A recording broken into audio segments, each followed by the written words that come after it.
Welcome to The Explainer. Today, we're building the ultimate study guide to help you master JavaScript while loops without totally crashing your computer.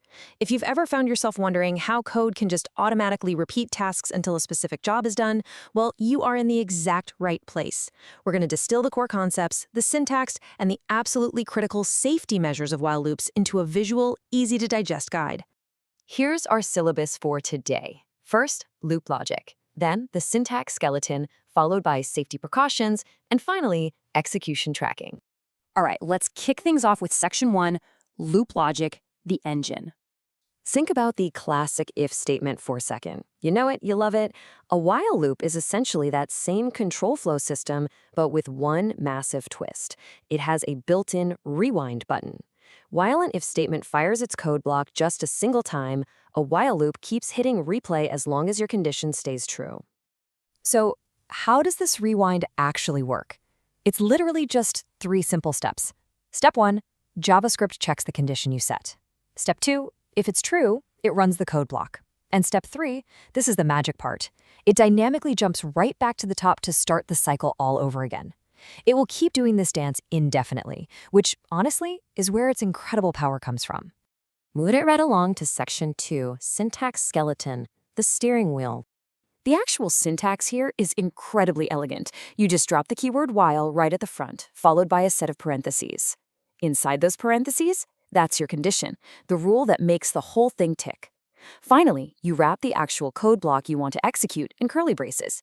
It basically reads like plain English, you know? While this condition is true, do the stuff inside these braces. Next up, section 3, safety precautions, the danger zone. Okay, scripting the infinite comes with a massive warning label. If you don't give your loop a way out, a way for that condition to eventually become false, you've just created an infinite loop. It's going to run continuously, devouring memory and CPU until your browser just begs for mercy and the system completely crashes. We're talking the programming equivalent of a runaway freight train. So, the million-dollar question. How do we stop the train? How exactly do we signal to JavaScript that it's time to pack it up and move on to the rest of the script before the whole system crashes? Well, we pump the brakes with an increment operator, something like age++.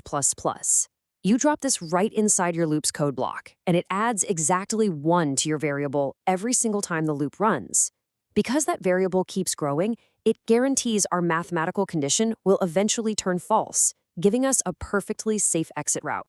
Let's put this into practice with section 4, execution tracking, the test drive. Let's set up a quick test. We'll start by declaring a variable called age and setting it to 5. Then we grab the steering wheel.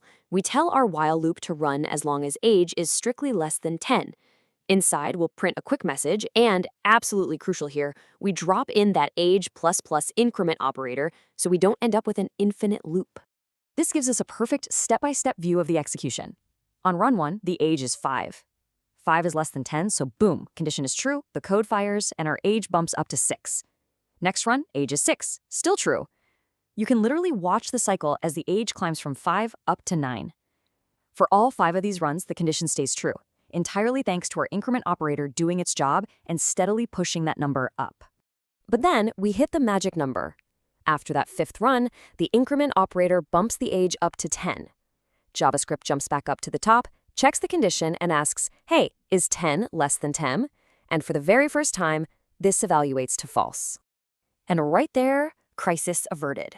Crash officially prevented.